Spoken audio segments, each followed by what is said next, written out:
ताडोबा परिसरातून एक धक्कादायक घटना समोर आली आहे। नागपूर गोंदिया मार्गावर धावत असलेल्या BMW कारमध्ये अचानक भीषण आग लागली।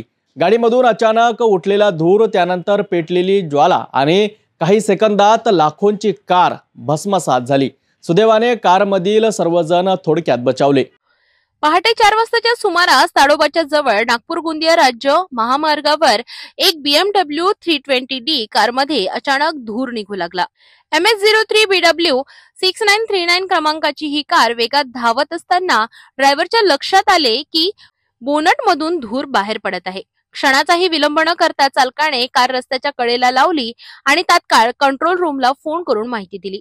मात्र ड्रायव्हरने वाहन थांबवल्यापासून काही सेकंदातच कारमधून ज्वाळा भडकल्या आणि BMW धो जळू लागली।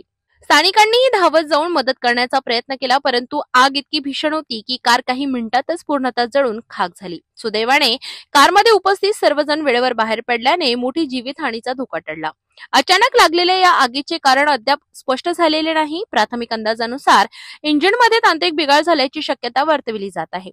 वनक्षेत्राच्या आसपास ही घटना घडल्याने वन विभाग आणि पोलीस तातडीने घटनास्थळी दाखल झाले। घटनास्थळी अग्निशमन दलाने आग आटोक्यात आणली, परंतु तोपर्यंत लाखोंची BMW 320D पूर्णपणे जळालेली होती।